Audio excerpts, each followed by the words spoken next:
Las cosas más simples, lo que se dice simples, que nada puede convertir en semisimples, me las vuelve más complejas el hecho de vivirlas. Dar a algunas de ellas los buenos días por momentos me intimida. Se me seca la voz como si hubiera una audacia extraña en pronunciar esas palabras en voz alta. Es una especie de pudor de existir. No le encuentro otro nombre. El análisis constante de nuestras sensaciones crea un nuevo modo de sentir, que parecerá artificial a quien lo analice únicamente con la inteligencia y no con la propia sensación. Toda la vida fui metafísicamente fútil, un serio que jugaba. Por más que me lo propuse, nunca hice nada en serio. Se divirtió en mí y conmigo un destino maligno, travieso sería. Tener emociones de algodón, o de seda, o de brocato. Tener emociones que puedan describirse así. Tener emociones descriptibles. Sube por mí en el alma un arrepentimiento que es de Dios por todo. Una pasión sorda de lágrimas por la condena de los sueños en la carne de los que los soñaron.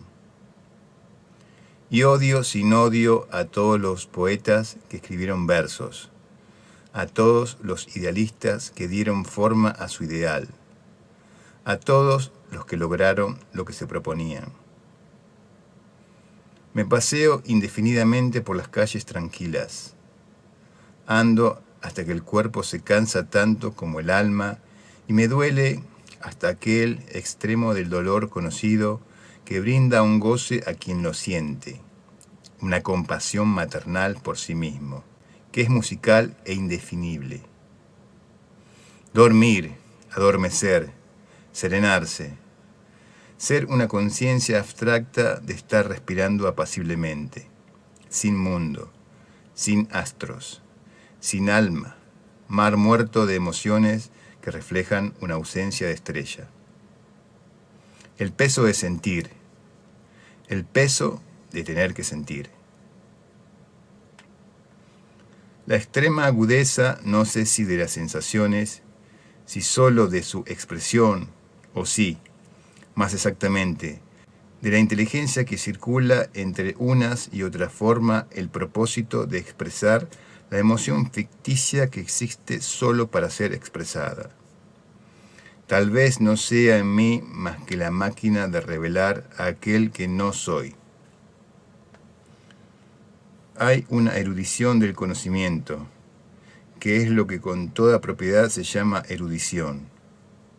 Y hay una erudición del entendimiento, que es lo que se llama cultura. Pero hay también una erudición de la sensibilidad. La erudición de la sensibilidad nada tiene que ver con la experiencia de la vida. La experiencia de la vida nada enseña, como la historia nada informa. La verdadera experiencia consiste en restringir el contacto con la realidad y en aumentar el análisis de ese contacto. Así la sensibilidad se ensancha y profundiza, porque en nosotros está todo. Basta que lo busquemos y lo sepamos buscar. ¿Qué es viajar y para qué sirve viajar? Cualquier poniente es el poniente. No es preciso ir a verlo a Constantinopla. La sensación de liberación que nace de los viajes, puedo tenerla yendo de Lisboa a Benfica, tenerla con más intensidad que aquel que va de Lisboa a China. Porque si la liberación no está en mí, no está, para mí, en parte alguna. Cualquier camino, dijo Carlyle, incluso este camino entre Stepful te lleva al fin del mundo.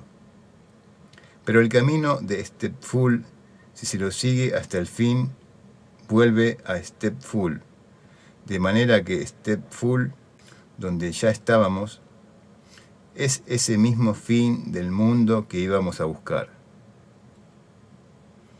Condillac comienza su libro célebre diciendo: por más alto que subamos y por más bajo que lleguemos, nunca salimos de nuestras sensaciones. Jamás desembarcamos de nosotros. Nunca arribamos a otro, a no ser convirtiéndonos en otros a través de la imaginación sensible de nosotros mismos. Los verdaderos paisajes son los que nosotros mismos creamos, porque así, siendo dioses de ellos, los vemos como ellos verdaderamente son, que es como fueron creados.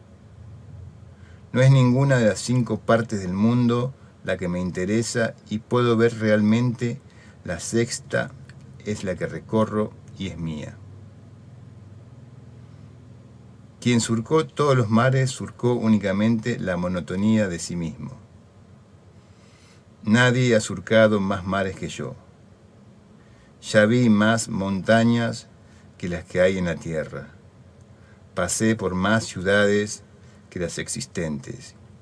Y los grandes ríos de los mundos inconcebibles fluyeron, absolutos, bajo mis ojos contemplativos. Si viajase, encontraría la copia débil de lo que ya vi sin viajar. A los países que los demás visitan, los visitan ellos como anónimos y peregrinos. A los países que yo he visitado, no solo los he visitado con el placer oculto del viajero incógnito, sino también con la majestad del rey que allí reina, y como parte del pueblo cuyas costumbres allí habitan. He integrado a la historia entera de esa nación y de las otras. Hasta los paisajes y las casas vi porque los fui, hechos en Dios con la sustancia de la imaginación. Hace mucho tiempo que no escribo. Han pasado meses sin que yo viviera, y voy durando, entre la oficina y la fisiología, en un estancamiento íntimo, sin pensar ni sentir. Esto, desgraciadamente, es algo que no reposa. En la podredumbre hay fermentación. Hace mucho tiempo que no solo no escribo, sino que ni siquiera existo. Creo que apenas sueño. Las calles no son sino calles para mí. Hago el trabajo de la oficina solo con conciencia de que lo hago. Pero no diría sin distraerme. Por detrás de esa conciencia estoy, no meditando sino durmiendo, otro siempre. Hace mucho tiempo que no existo. Estoy tranquilísimo. Nadie me distingue de quién soy. Recién me sentí respirar como si hubiese practicado algo nuevo o recuperado algo remoto. Empiezo a tener conciencia de tener conciencia. Tal vez mañana despierte a mí mismo y reanude el curso de mi existencia propia. No sé si, con eso, seré más feliz o menos feliz. No sé nada. Alzo mi cabeza de caminante y veo que, sobre la cuesta del castillo, el poniente arde opuesto en decenas de ventanas, en una reverberación alta de fuego frío. Alrededor de esos ojos de llama dura, la cuesta entera es un terzo final del día. Puedo, al menos, sentirme triste y tener la conciencia de que, con mi tristeza, se cruzaron ahora, vistos con el oído, el sonido súbito del tranvía que pasa, la voz casual de los conversadores jóvenes, el susurro olvidado de la ciudad viva. Hace mucho tiempo que no soy yo. A veces me sucede, y siempre que me sucede es casi de repente, que en medio de las sensaciones me brota un cansancio tan terrible de la vida que no tengo ni siquiera la más mínima idea de cómo dominarlo. Para remediarlo, el suicidio parece incierto. La muerte, aun cuando suponga la inconsciencia, es poco todavía. El que siento es un cansancio que ambiciona, no el dejar de existir, lo que puede o no ser posible, sino una cosa mucho más horrorosa y profunda, como es el no haber siquiera existido nunca, no haber sido nunca de ninguna manera. Creo vislumbrar, a veces, en las especulaciones, por lo general confusas de los hindúes, algo de esa ambición más negativa aún que la nada.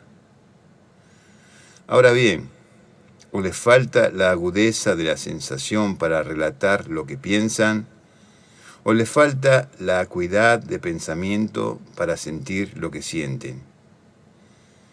El hecho es que lo que en ellos entreveo, no lo veo. El hecho es que me creo el primero que pone en palabras el absurdo siniestro de esta sensación sin remedio. Y al escribirla me curo de ella. Sí, no hay desolación, si de veras es profunda. Es decir, desde que no sea puro sentimiento y en ella participe la inteligencia para que haya el remedio irónico de decirla. Si la literatura no tuviese otra utilidad, tendría, para algunos, al menos esta. Los males de la inteligencia, desgraciadamente, duelen menos que los del sentimiento. Desgraciadamente, menos que los del cuerpo. Digo, desgraciadamente, porque la dignidad humana exigiría lo contrario. No hay sensación angustiada del misterio que pueda doler como el amor, los celos, el extrañar, que pueda sofocar como el miedo físico intenso, que pueda transformar como la cólera o la ambición, pero tampoco ningún dolor de los que despedazan el alma logra ser tan real como el dolor de dientes, o el de los cólicos, o, supongo, el del parto. Estamos constituidos de tal modo que la inteligencia que ennoblece ciertas sensaciones y las eleva por sobre las demás, las deprime también si se extiende su análisis a la comparación entre todas. Escribo como quien duerme y toda mi vida es un recibo que sigue sin firmar. Dentro del reñidero en el que habrá de matar, el gallo canta himnos a la libertad porque le dieron 2 travesaños donde pararse. Paisaje de lluvia. En cada gota de lluvia mi vida fracasada llora en la naturaleza. Hay algo indefinible de mi propio desasosiego en el gota a gota, en el tam, tam, tam con que la tristeza del día revierte sobre la tierra. Llueve tanto, tanto. Solo de oír llover mi alma se humedece. Tanto llueve que mi carne se hace líquida y acuosa alrededor de mi sensación de lluvia. Un frío desasosegado cierne manos heladas alrededor de mi pobre corazón. Las horas grises se alargan, se aplanan en el tiempo. Los momentos se arrastran. ¿Cómo llueve? Los desagües arrojan torrentes mínimos de agua siempre súbita. Baja por mi saber que hay caños, un barullo molesto de agua en descenso. Golpea contra el vidrio, indolente, gimiendo, la lluvia. Una mano fría me aprieta la garganta y no me deja respirar la vida. Todo muere en mí, incluso el saber que lo puedo soñar. De ningún modo físico estoy bien. Todas las blanduras en las que me reclino tienen aristas para mi alma. Todas las miradas que dirijo se empobrecen bajo el golpe de la luz empobrecida del día y mueren sin dolor. Lo que hay de más vulgar en los sueños es su difusión. Todos los tienen. Hay algo en lo que, en lo oscuro de sí, también piensa el cadete perezoso que se demora de día contra el farol de la calle, en el intervalo de sus mandados. Sé en qué se me piensa, en eso, en lo que yo también me abismo entre asiento y asiento, en el hastío estival de la oficina quietísima. Siento más pena por los que sueñan lo probable, lo legítimo y lo cercano, que por los que se dejan llevar por el devaneo de lo lejano y lo extraño. Los que sueñan a lo grande, o bien son locos, o bien creen en lo que sueñan y son felices, o entonces son seres simples para quienes su devaneo es una música del alma, que los acuna sin decirles nada. Pero quien sueña lo posible tiene la oportunidad real de la verdadera desilusión. No me puede pesar mucho el haber dejado de ser emperador romano, pero puede dolerme el no haberme atrevido nunca a hablarle a la costurera que, cerca de las 9, da vuelta siempre por la esquina de la derecha. El sueño que nos promete lo imposible, ya con solo hacerlo nos priva de sí mismo. Pero el sueño que nos promete lo posible se entromete con nuestra vida y delega en ella una solución. Uno vive exclusivo e independiente, el otro sometido a las contingencias de lo que sucede. Por eso amo los paisajes imposibles y las grandes áreas desiertas de las llanuras donde nunca estaré. Las épocas históricas pasadas son de pura maravilla, pues no puedo, por supuesto, creer que se realizarían conmigo. Duermo cuando sueño lo que no hay. Me despierto cuando sueño lo que puede haber. Me asomo a una de las ventanas con el phaser de la oficina abandonada al mediodía. Sobre la calle, en la que los ojos de mi distracción perciben movimientos de gente, aunque desde la distancia de la meditación no los vea. Duermo sobre los codos, donde el borde me lastima, y sé de la nada como una gran promesa. Los pormenores de la calle inmóvil, donde muchos andan, resaltan ante mí con un alejamiento mental. Los cajones apiñados en el carro, las bolsas en la puerta del almacén y, en la vidriera más alejada del almacén de la esquina, el resplandor de las botellas de aquel vino de Porto que sueño que nadie puede comprar. Se me aísla el espíritu de la mitad de la materia. Investigo con la imaginación. La gente que pasa por la calle es la misma que pasó recién. Es siempre el aspecto fluctuante de alguien, manchas de movimiento, voces de incertidumbres, cosas que pasan y no llegan a suceder. La anotación mediante la conciencia de los sentidos, antes que con los sentidos propiamente dichos. La posibilidad de otras cosas. Y, de repente, suena, por detrás de mí en la oficina, la llegada metafísicamente abrupta del cadete. Siento que podría matarlo por haber interrumpido lo que yo no estaba pensando. Lo miro, volviéndome, con un silencio lleno de odio. Escucho anticipadamente, en una tensión de homicidio latente, el tono de voz que va a emplear para decirme algo. Él sonríe desde el fondo de la casa y me da las buenas tardes en voz alta. Lo odio como al universo. Tengo los ojos pesados de suponer.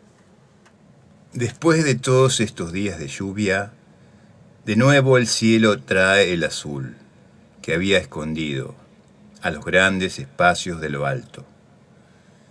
Entre las calles, donde los charcos duermen como si fueran de campo, y la alegría clara que enfría en lo alto, hay un contraste que vuelve agradables las calles sucias y primaveral el cielo de invierno bajo. Es domingo y no tengo nada que hacer. Ni de soñar tengo ganas, de tan lindo que está el día.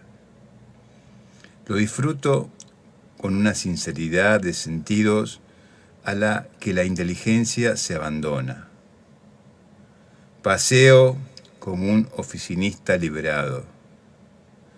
Me siento viejo solo por el placer de sentirme rejuvenecer. En la gran plaza dominical hay un movimiento solemne de otra especie de día. En São Domingos está saliendo de una misa y pronto va a empezar otra. Veo a unos que salen y a los que todavía no entraron, esperando quizás algunos a los que todavía no ven salir. Todas estas cosas no tienen importancia. Son, como todo lo común de la vida, una dormidera de los misterios y de las almenas de la lucidez. Y yo contemplo, como un heraldo recién llegado, la planicie de mi meditación. Otrora, cuando niño, yo asistía a esta misma misa, o tal vez a otra, aunque creo que era a esta. Me ponía, con la debida conciencia, mi único traje mejor, y disfrutaba de todo, hasta de lo que no tenía motivo para disfrutar. Vivía por fuera y el traje era limpio y nuevo. ¿Qué más puede querer quien tiene que morir y no lo sabe por boca de su madre? Otrora disfrutaba de todo esto, ¿acaso por eso es que recién ahora comprendo cuánto lo disfrutaba? Entraba a misa como a un gran misterio y salía de misa como se sale a un claro. Y era verdaderamente así, y así es hoy que lo evoco. Únicamente el ser que no cree y es adulto, con alma que recuerda y llora, es la ficción y el trastorno, el desalineo y la piedra fría. Sí, lo que soy resultaría insoportable si no pudiese acordarme de lo que fui.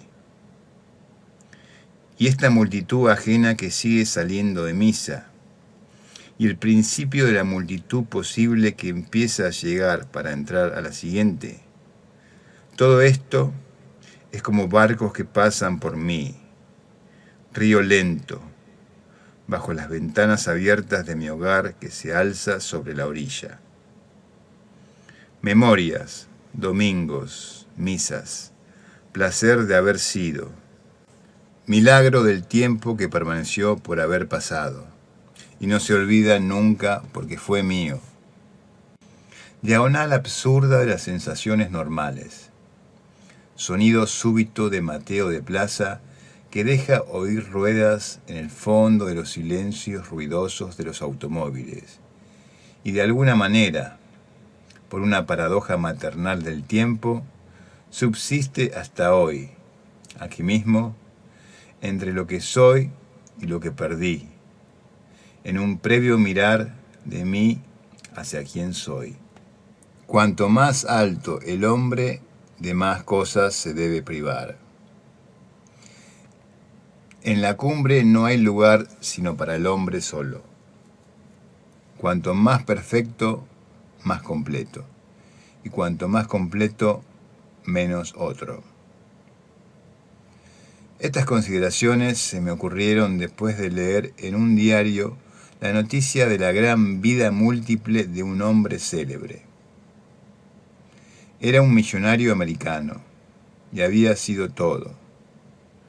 Había tenido cuanto ambicionara: dinero, amores, afectos, seres a él consagrados, viajes, colecciones. No es que el dinero pueda todo, pero el gran magnetismo de los que obtienen mucho dinero puede, efectivamente, casi todo. Cuando dejaba el diario sobre la mesa del café, ya estaba pensando que lo mismo, en su propia esfera, podría decir el lustrabotas de la plaza, a quien conozco más o menos bien, quien todos los días almuerza, como hoy está almorzando, en la mesa del rincón del fondo. Todo cuanto el millonario tuvo, lo tuvo este hombre, en grado menor, es cierto, pero a su medida. Los dos hombres consiguieron lo mismo. Ni siquiera hay diferencia en términos de celebridad, porque en esto también la diferencia de ambientes establece la identidad. No hay nadie en el mundo que no conociese el nombre del millonario norteamericano. Pero no hay nadie en la plaza de Lisboa que no conozca el nombre del hombre que está almorzando donde dije. Estos hombres, finalmente, alcanzaron todo lo que la mano puede alcanzar extendiendo el brazo. Por cierto, no es el mismo, en uno y otro, el largo del brazo, pero, por lo demás, son equivalentes. Nunca logré sentir envidia de esta clase de gente. Me pareció siempre que la virtud estaba en obtener lo que no era posible alcanzar, en vivir donde no se está, en estar más vivo después de muerto que mientras se vive, en conseguir, en fin, algo difícil, absurdo, en vencer, como obstáculo, la propia realidad del mundo. Si me dijeran que es nulo el placer de durar después de haber dejado de existir, responderé, primeramente, que no sé si lo es o no, pues no conozco la verdad sobre la supervivencia humana. Responderé después, que el placer de la fama futura es un placer presente. Lo futuro es solamente la fama. Y es un placer de tanto orgullo que no tiene igual, cuando comparado con cualquiera de los que pueda dar una posesión material. Puede ser, de hecho, ilusorio, pero sea lo que fuere, es más amplio que el placer de disfrutar solo de lo que está aquí. El millonario americano pudo creer que la posteridad apreciaría sus poemas, ya que no escribió ninguno. El lustrabotas de la plaza no puede suponer que el futuro se deleite con sus cuadros, ya que no pintó ninguno. Yo, sin embargo, que en la vida transitoria no soy nada, puedo gozar la visión del futuro leyendo esta página, pues efectivamente la escribo. Puedo enorgullecerme, como de un hijo, por la fama que tendré, porque al menos cuento con qué tenerla. Y cuando pienso en esto incorporándome en la mesa, es con una íntima majestad que mi estatura invisible se yergue sobre Detroit, Michigan, y toda la plaza de Lisboa. Me doy cuenta, sin embargo, que no fue con estas reflexiones que inicié mi meditación. Lo que pensé enseguida fue en lo poco que tiene que ser en la vida quien solo tiene que sobrevivir. Tanto da una reflexión como otra, pues una y otra son la misma. La gloria no es una medalla, sino una moneda. En una cara se ve la figura, en la otra una indicación del valor. Para los valores mayores no hay moneda, son de papel y ese valor es siempre poco. Con estas psicologías metafísicas se consuelan los humildes como yo. Algunos tienen en la vida un gran sueño y no logran sostenerlo. Otros no tienen en la vida ningún sueño y tampoco logran sostenerlo. Todo es esfuerzo.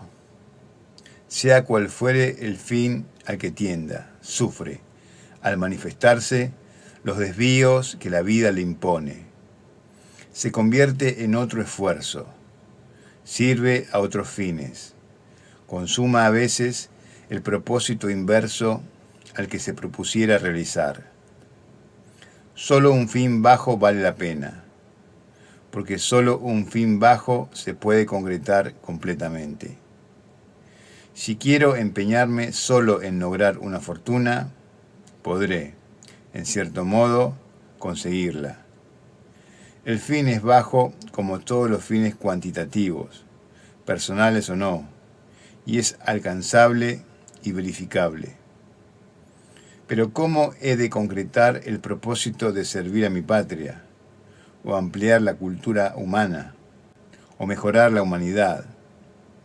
No puedo, en estas cosas, tener la certeza de los procesos ni la verificación de los fines. El ideal del hombre perfecto para el cristiano corresponde a la perfección posible para el hombre que no hay. El hombre perfecto del budista a la perfección de que no haya hombre. La naturaleza es la diferencia entre el alma y Dios. Todo cuanto el hombre expone o expresa en una nota al margen de un texto borrado, más o menos, por el sentido de la nota, inferimos el sentido que podría haber tenido el texto, pero queda siempre una duda, y los sentidos posibles son muchos.